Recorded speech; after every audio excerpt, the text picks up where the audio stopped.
किसान अश्वनी कुमार और समझदार तोता। गांव हड़हा में किसान अश्वनी कुमार रहते थे। वो मेहनती, सीधे साधे और खुशमिजाज इंसान थे। सुबह सूरज निकलने से पहले वो ही बैलों को चारा डालते, हल उठाकर खेत में जाते और शाम तक काम करते। तोते से दोस्ती। एक दिन खेत के किनारे आम के पेड़ पर बैठा एक हरा तोता किसान से बोला, तोता, किसान भाई, आप बहुत मेहनत करते हैं। किसान चौंक गए लेकिन मुस्कुराकर बोले, अश्वनी कुमार, वाह, बोलने वाला तोता, अब तो खेत में अकेलापन नहीं लगेगा। धीरे धीरे तोता उनका दोस्त बन गया। वह रोज उनके पास आता, बातें करता और खेत में उनका साथ देता। गांव वालों की जलन। गांव के कुछ लोग किसान से जलते थे।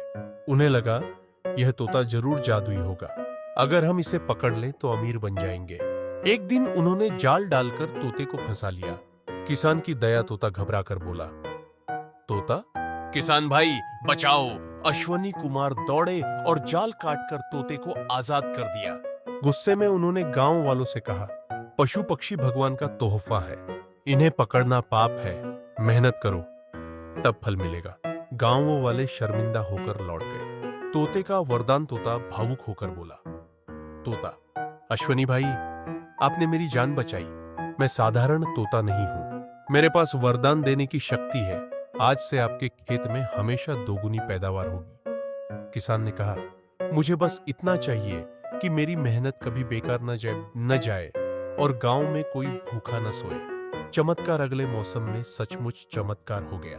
जहां दूसरों की फसल औसत थी, वहीं अश्वनी कुमार के खेत में अनाज से बालियां झुक गईं।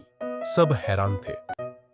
तोता हंसकर बोला, यह मेहनत और सच्चाई का इनाम है। नटखट तोता तोता अब गांव का चहेता बन गया। कभी बैलों से मजाक करता, जल्दी चलो भाई, वरना किसान गुस्सा करेगा। कभी औरतों से कहता, भाभी, किसान को मिठाई दो, तभी खेत में काम करेगा। बच्चे तोते की बातें सुनकर हंसते हंसते लोटपोट हो जाते। सीख गांव वालों को। एक दिन वही आलसी लोग किसान के पास आए और बोले, हमें भी वरदान दिलवा दो। तोता बोला, वरदान मेहनत करने वालों को मिलता है, न कि आलसियों को। पहले अपने खेत संभालो, फिर देखो जादू, सुख और सम्मान। धीरे धीरे किसान गांव के सबसे सम्मानित व्यक्ति बन गए। उनके खेत की उपज से गांव में कभी भूखमरी नहीं आई। तोता भी हमेशा उनके साथ रहा। कभी कंधे पर बैठकर गीत गाता, कभी बच्चों को कहानियां सुनाता। सीख कुम, मेहनत और सच्चाई का फल हमेशा दोगुना मिलता है। 2. लालच इंसान को बर्बाद करता है। 3. जानवर पक्षी भी हमारे दोस्त हैं, उनका सम्मान करना चाहिए। 4. असली सुख दूसरों का भला करने में है।